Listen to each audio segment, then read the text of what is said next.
बिस्मिल्लाहिर्रहमानिर्रहीम। अस्सलाम वालेकुम व्यूअर्स। मैं Mohammad Yasin, lecturer, government post graduate college Okara. आज हम सेकेंड ईयर केमिस्ट्री का चैप्टर 7 का लास्ट टॉपिक जो है वो डिस्कस करेंगे, जो कि है आइसोमेरिज्म। टॉपिक की तरफ जाने से पहले अगर आपने अभी तक मेरा चैनल सब्सक्राइब नहीं किया तो इस चैनल को सब्सक्राइब करें, साथ बेल आइकॉन के बटन को ज़रूर प्रेस करें और अगर वीडियो अच्छी लगे तो इसको ज़रूर लाइक एंड शेयर करें। जी, तो व्यूअर्स चलते हैं टॉपिक की तरफ। आइसोमेरिज्म एक फिनोमेना है, केमिस्ट्री की एक टर्म है। आगे जब हायर क्लासेस में जाते हैं तो एक पूरा चैप्टर है ऑर्गेनिक केमिस्ट्री का इस पे। इसके में आपने फर्स्ट जो शुरू के टॉपिक्स में हमने एक बात की थी कि आइसोमेरिज्म भी ऑर्गेनिक कंपाउंड का एक कैरेक्टरिस्टिक फीचर है और इसकी वजह से कई सारे ऑर्गेनिक कंपाउंड जो हैं वो मौजूद हैं। कैसे हैं, हम उसकी तरफ आते हैं। पहले हम थोड़ा इसको देख लें। आइसोमेरिज्म जैसा कि नाम से जाहिर है, दो पार्ट हैं इसके अंदर, एक आइसो और एक मेरिज्म। मेरिज्म से मर पार्ट है, मर कहते हैं पार्ट को, और आइसो कहते हैं सेम। सेम पार्ट है। अब सेम पार्ट किस लिहाज से? एक्चुअली ये जो टर्म है ऑर्गेनिक कंपाउंड के लिए स्पेसिफिक इस्तेमाल होती है कि ऐसे ऑर्गेनिक कंपाउंड होते हैं जिनका मॉलिक्यूलर फार्मूला सेम होता है, same molecular formula,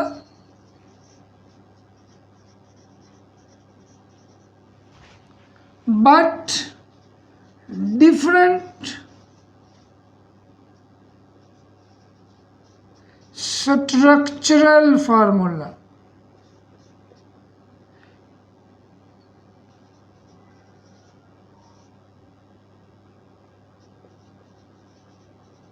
different structural formula कह लें या डिफरेंट स्ट्रक्चर कह लें या डिफरेंट पोजीशन ऑफ एटम कह लें विद इन द मॉलिक्यूल। तो इस नाम से same molecular formula, it's mean उसके अंदर एटम्स, आयन, जो भी एटम उसके अंदर मौजूद होंगे उन तमाम एटम की तादाद सेम होगी, वो जितने भी किस्म के ऑर्गेनिक कंपाउंड होंगे। यही वजह है कि ये जो टर्म है ये कहलाई जाती है आइसोमर।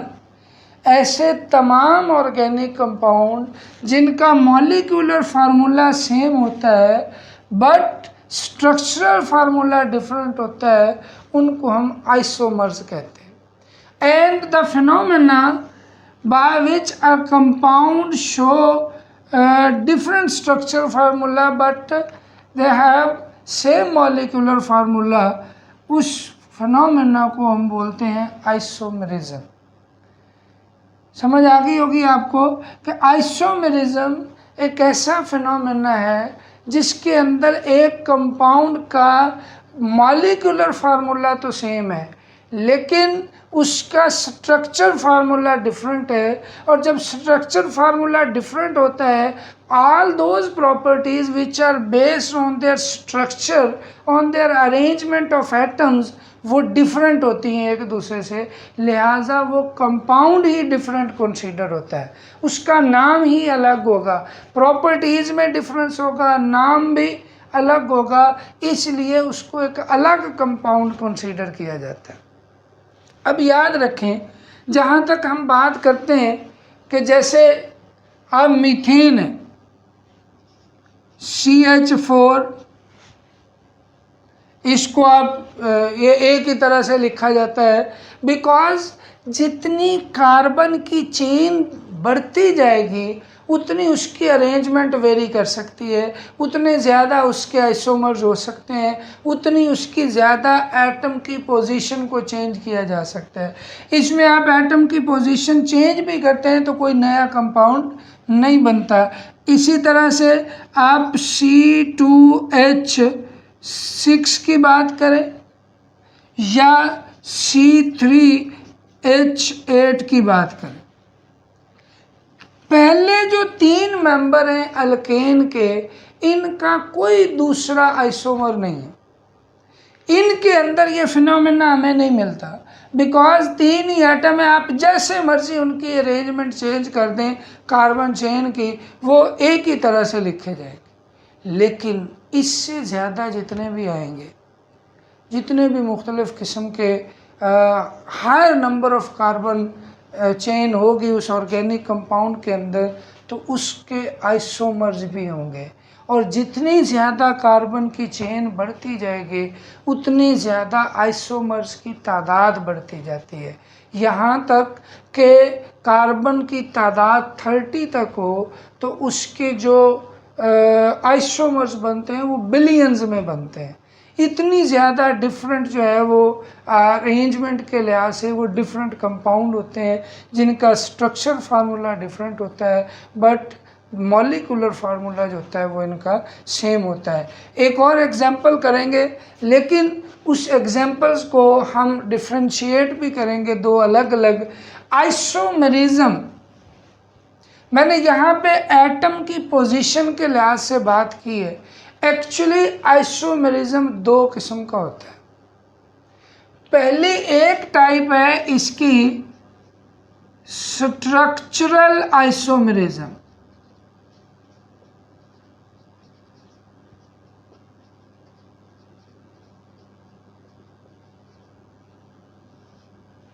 और दूसरी टाइप है इसकी ज्योमेट्रिक या इसको सिस ट्रांस आइसोमेरिज्म भी बोलते हैं।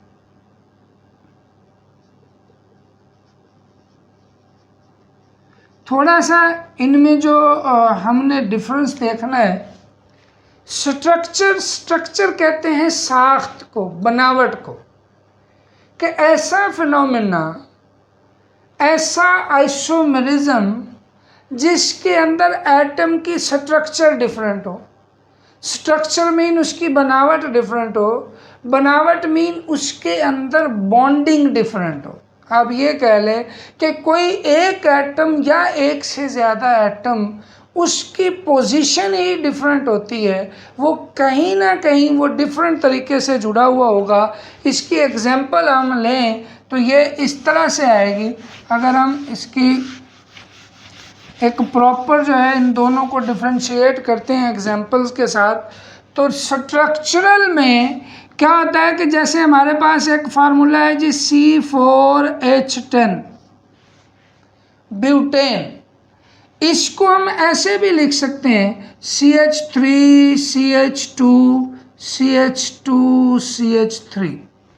ब्यूटेन है, 4 कार्बन है, 1 2 3 4, और उसके अंदर 10 जो है वो हाइड्रोजन है। अल्केन फैमिली का 4th मेंबर है। अब एक तो ये इसको इस तरह से लिखा जा सकता है, इसको बोलते हैं N ब्यूटेन। ये जो स्ट्रेट चेन वाले होते हैं उनके लिए स्पेसिफिक टर्म इस्तेमाल होती है N ब्यूटेन, या नोमेनक्लेचर में हम डिटेल से डिस्कस करेंगे। और एक होते हैं जी CH3 एक CH3 यहाँ लगा हुआ। अब आप देखें तो उसमें 4 कार्बन चेन में लगे हुए, एक कार्बन उसके बाद दूसरा, उसके बाद तीसरा, उसके बाद चौथा। लेकिन इसके अंदर देखें, अगर आप यहाँ से स्टार्ट करते हैं तो एक कार्बन, उसके साथ जुड़ा कार्बन एक और है, और उसके साथ 2 कार्बन आगे लगे हुए। तो अब ये एक ब्रांच की शक्ल आ गई, इसलिए इसका एक मखसूस नाम है। जैसे इसको N ब्यूटेन कहते हैं, इसको आइसोब्यूटेन कहते हैं। अब आइसोब्यूटेन जो होता है, इसमें ब्रांच आ गई, और एन ब्यूटेन जो है वो स्ट्रेट चेन है। तो इट्स मीन दोनों में देखें तो कार्बन इसमें भी 4 है, हाइड्रोजन इसमें भी 10 है, लिहाजा मॉलिक्यूलर फार्मूला सेम है, but structurally they are different from each other. किस लिहाज से? इसके अंदर एटम की पोजीशन चेंज हुई है, बनावट चेंज हुई है, उसकी साख्त चेंज हुई है। तो लिहाजा this type of phenomena is known as structural isomerism, जिसमें सेम मॉलिक्यूलर फार्मूला होता है but different arrangement of atom with respect to their position, with respect to their bonding. ठीक है। अब एक और चीज़ जो इसमें चलती है वो है कि स्ट्रक्चरल आइसोमेरिज्म के आगे 5 डिफरेंट टाइप है।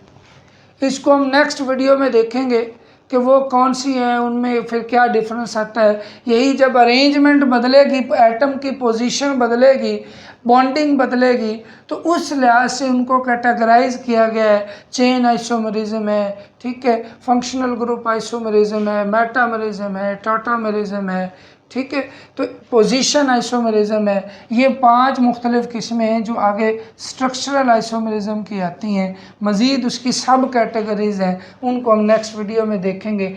अब इन दोनों को डिफ्रेंशिएट कर रहे हैं, ये है जी ज्योमेट्रिक और सिस ट्रांस आइसोमेरिज्म।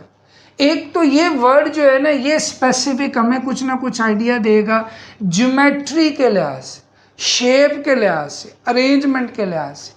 अच्छा, एक और चीज़ इसमें की तरफ जाने से पहले एक चीज़ आपने याद रखनी है कि there are 2 different types of bonds. एक होता है सिग्मा बॉन्ड और एक होता है पाई बॉन्ड। सिग्मा बॉन्ड जो होता है वो हेड टू हेड अप्रोच होती है। अगर हम उसकी प्रॉपर डेफिनेशन देखें तो ऐसा बॉन्ड जिसके अंदर इलेक्ट्रॉन जो होते हैं वो बिल्कुल सेंटर में होते हैं, on the line which are used to join the nucleus of 2 bonded atom. मतलब 2 बॉन्डेड एटम है, उनके न्यूक्लियाई के दरमियान जो है वो, सपोज ये कह लें ये हाइड्रोजन है, यहाँ पे 2 इलेक्ट्रॉन है, ये हाइड्रोजन है, ये हाइड्रोजन है।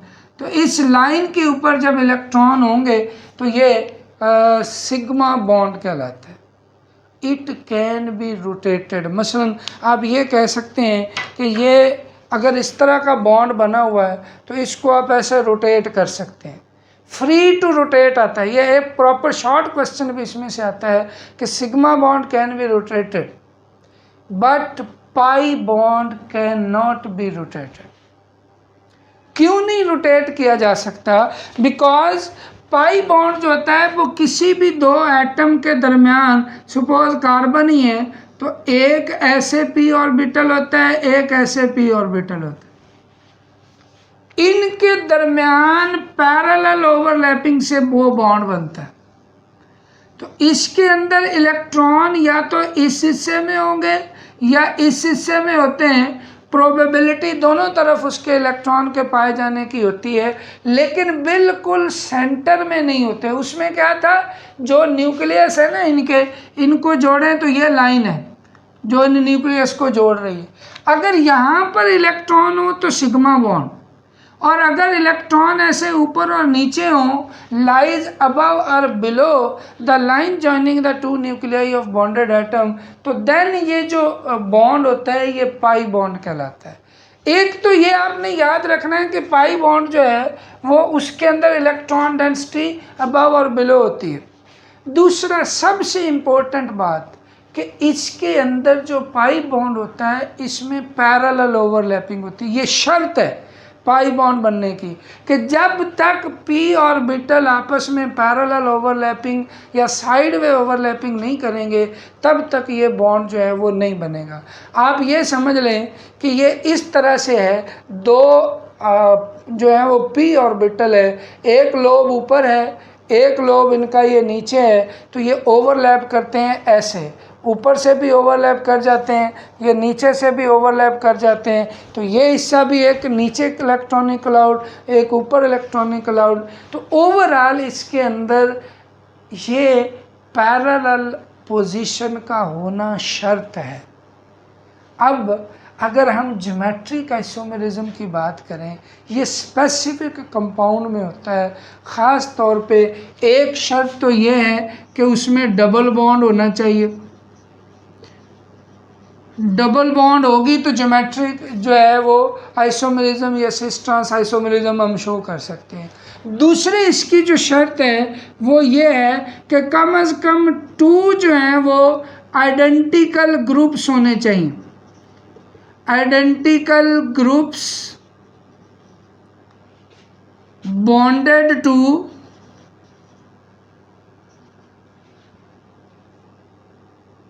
Double bonded carbon atom,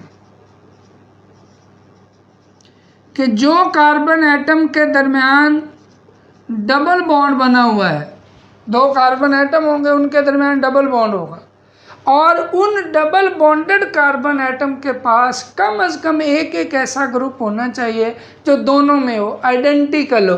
for example हमारे पास एक कंपाउंड है जी CH3 CH double bond CH3, ये 2 ब्यूटीन है। इसको अगर आप देखें तो इसको ऐसे लिखा जा सकता है CH3C डबल बॉन्ड CH3, एक H ये है, एक H ये है। मतलब इसका एक हाइड्रोजन वो हमने इधर लिख दिया जो इस कार्बन से जुड़ा हुआ है, दूसरा इस कार्बन से मिथाइल ग्रुप जुड़ा हुआ है वो इधर लिख दिया।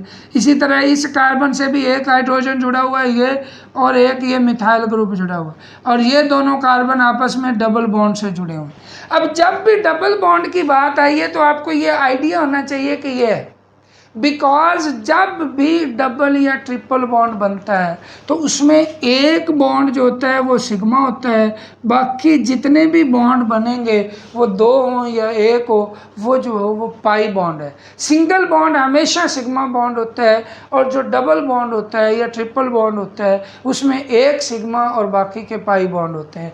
मतलब ये हुआ कि ये 2 बॉन्ड हैं तो एक सिग्मा है और एक पाई है। अब पहली शर्त तो ये है कि एक डबल बॉन्ड होना चाहिए, इसमें डबल बॉन्ड भी है। दूसरी शर्त ये है कि 2 आइडेंटिकल ग्रुप्स होने चाहिए डबल बॉन्डेड कार्बन के साथ। अब अगर इस कार्बन को देखें तो इसमें मिथाइल ग्रुप भी दोनों के पास है और इसमें हाइड्रोजन भी है। इसमें कोई से 2 भी होते तो काफ़ी था, मसलन मिथाइल होता है, इधर कुछ और आ जाए, हाइड्रोजन की बजाय C2H5 भी हो सकता था, कोई क्लोरीन वगैरह भी हो सकता था, कोई भी हैलोजन, लेकिन कम से कम 2 होने चाहिए। अब देखें इस ज्योमेट्री को, इस शेप को एक मखसूस नाम दिया गया। वो नाम क्या है कि जब आइडेंटिकल ग्रुप्स डबल बॉन्ड की एक ही साइड पे हों, जैसे यहाँ पे डबल बॉन्ड है तो एक मिथाइल ग्रुप ये ऊपर लगा हुआ है, एक ये ऊपर लगा हुआ है, ये एक ही साइड पे हैं, ऐसी ज्योमेट्री को, ऐसी अरेंजमेंट को बोलते हैं सिस ज्योमेट्री, सिस शेप। ठीक है जी। अब यही कंपाउंड, सेम मॉलिक्यूलर फार्मूला, इससे एक और कंपाउंड हम लिखते हैं, वो क्या है जी CH3C डबल बॉन्ड C, इसके साथ CH3 ये H इधर आ गया, H ये इधर। अब आप देखें वही सेम है, इस कार्बन के पास एक मिथाइल ग्रुप था, एक हाइड्रोजन, इस कार्बन के पास भी एक मिथाइल ग्रुप है, एक हाइड्रोजन है, लेकिन इस कार्बन के पास देखें तो एटम तो सेम है, मसलन हाइड्रोजन इसके पास भी है, इसके पास भी है, मिथाइल ग्रुप इसके पास भी है, इसके पास भी है, लेकिन उनकी पोजीशन डिफरेंट। अब अगर ये कोई अल्केन होता ना तो आप ऊपर नीचे लिख देते, फ़र्क नहीं पड़ना था। मसलन यहाँ पे है ना ये वाला, इसमें अगर आप इस मिथाइल ग्रुप को यहाँ लिखने की बजाय यहाँ ऊपर लिख दें कोई फ़र्क नहीं पड़ेगा। इस मिथाइल ग्रुप को सामने लिखने की बजाय नीचे लिख दें कोई फ़र्क नहीं पड़ेगा, सेम कंपाउंड रहेगा, कोई प्रॉपर्टीज़ में फ़र्क नहीं आएगा। Because these all are sigma bond and it can be rotated freely. But in this molecule, in this compound, a presence of double bond की मौजूदगी इसको लिमिट कर देती है फ्री रोटेशन से। अब देखें एक और चीज़, मैं इसको एग्जांपल इस तरह से देता हूँ। सपोज करें कि ये एक कार्बन है, ये कार्बन है, उसके साथ ये लगे एटम है, एक ये इन्होंने ओवरलैप कर ली। सपोज अगर ये सिग्मा बॉन्ड है तो ये रोटेट कर सकता है जैसे मर्जी, इसको ऐसे लिखा जा सकता है, ऐसे लिखा जा सकता है, ऐसे लिखा जा सकता है, ऐसे लिखा जा सकता है, आप जैसे मर्जी लिखें। लेकिन अगर इनके दरमियान पाई बॉन्ड भी आ गया है तो ये पाई बॉन्ड इस तरह का होता है, ऊपर से भी ओवरलैपिंग, नीचे से भी ओवरलैपिंग। अब यहाँ पे बांध, ये ओवरलैपिंग की वजह से अब ये फ्रीली रोटेट नहीं हो सकता, ये ऐसे नहीं जा सकता। बिकॉज अगर हम इसको रोटेट करना भी चाहें, एक को रोटेट करके बिल्कुल उसी जैसा बनाना भी चाहें, तो क्या करना पड़ेगा, पाई बॉन्ड है ना, पाई बॉन्ड पैरेलल ओवरलैपिंग है, अगर हम रोटेट करेंगे तो ये ऐसे हो जाएगा। और अगर ऐसे होगा, वो पैरेलल ओवरलैपिंग नहीं रहेगी, और पैरेलल ओवरलैपिंग नहीं होगी तो बॉन्ड टूट जाएगा भी, क्योंकि पाई बॉन्ड की शर्त है पैरेलल ओवरलैपिंग। और अगर आप इसको रोटेट करते भी हैं, much more amount of energy चाहिए, ठीक है, उसको फिर क्या होगा कि ये टूट भी जाएगा। जब टूट जाएगा तो वो कंपाउंड ही नहीं रहेगा, उसकी वो रेडिकल टाइप में चेंज हो जाएगा। इसलिए ये अलग कंपाउंड कंसीडर होता है कि ये कंपाउंड अलग है, ये अलग है। यही वजह है कि ये सिस, और दूसरी जो ये ज्योमेट्री है इसको एक मखसूस नाम देते हैं ट्रांस का। अब इसी वजह से इस आइसोमेरिज्म को सिस ट्रांस आइसोमेरिज्म भी बोलते हैं। बिकॉज दो आइडेंटिकल एटम अगर एक ही साइड पे हों डबल बॉन्डेड कार्बन के तो वो सिस ज्योमेट्री कहलाती है, और अगर वो ऑपोजिट साइड पे हों तो वो क्या ज्योमेट्री कहलाती है, ट्रांस। इसलिए इसको सिस ट्रांस आइसोमेरिज्म भी बोला जाता है और ज्योमेट्रिक आइसोमेरिज्म भी बोला जाता है। ज्योमेट्रिक आइसोमेरिज्म क्यों बोला जाता है, अब अगर आप इसकी प्रॉपर डेफिनेशन करें तो ये एक ऐसा आइसोमेरिज्म है जिसके अंदर different position of atom in the same, in the molecule, in the space. आप ये कह ले कि स्पेस के अंदर मसलन एक मॉलिक्यूल ऐसा है जिसमें ये दोनों ऐसे हैं, दोनों सेम साइड पे हों, सिस ज्योमेट्री है। लेकिन अगर ये दोनों ऐसे अपोजिट साइड पे हो जाए, ये डबल बॉन्डेड कार्बन की सेम साइड पे तो सिस ज्योमेट्री, अपोजिट साइड पे तो ट्रांस ज्योमेट्री। अब इसमें और इसमें फ़र्क क्या हुआ फिर, इसमें देखें एटम की पोजीशन चेंज नहीं हुई। ये मिथाइल ग्रुप इस कार्बन से जुड़ा हुआ है, इसमें भी मिथाइल ग्रुप उसी कार्बन से जुड़ा हुआ है, इसमें हाइड्रोजन इस कार्बन से जुड़ा हुआ है, इसमें भी हाइड्रोजन इस कार्बन से जुड़ा हुआ है। किसी भी जगह पे बॉन्डिंग नहीं बदली।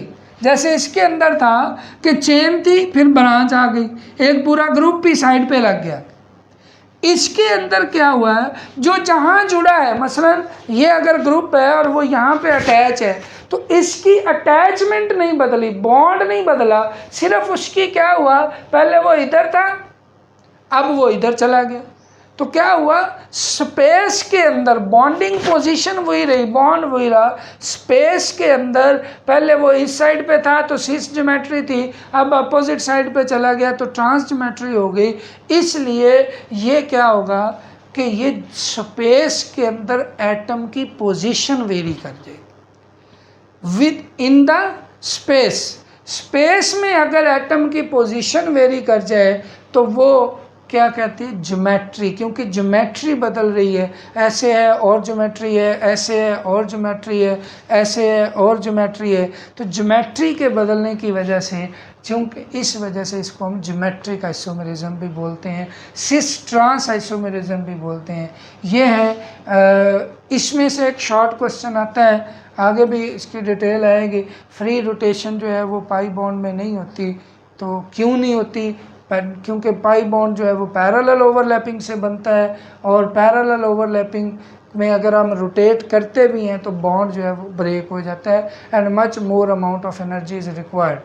ठीक है। जबकि सिग्मा बॉन्ड होता है वो हेड टू हेड अप्रोच या एस ओवरलैपिंग से बनता है, तो ये बॉन्ड जो है वो कैन बी ईजीली रोटेटेड। एक तो ये है, ये अलग से शॉर्ट क्वेश्चन पूछ लेता है विद एग्जांपल, ठीक है, इस नाम से पूछ ले, इस नाम से पूछ ले, ठीक है, या स्ट्रक्चरल आइसोमेरिज्म की डेफिनेशन पूछ लेता है एग्जांपल के साथ, सिंपल आइसोमेरिज्म की डेफिनेशन पूछ लेता है, इसमें से लॉन्ग भी आ जाता है कि स्ट्रक्चरल आइसोमेरिज्म और उसकी टाइप्स पे लिखें लॉन्ग क्वेश्चन, या ओवरऑल जनरली स्ट्रक्चरल आइसोमेरिज्म को डिफ्रेंशिएट करें एग्जांपल के साथ, ये आ जाता है, ठीक है। ये मुख्तलिफ़ तरह से इसका जो क्वेश्चन है वो पेपर में पूछा जा सकता है। उम्मीद है आपको समझ आई होगी।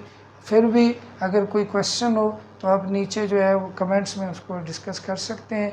आपका फीडबैक का इंतज़ार रहेगा। Thank you very much. अल्लाह हाफ़िज़। वीडियो अगर अच्छी लगे तो इसको ज़रूर लाइक एंड शेयर करें।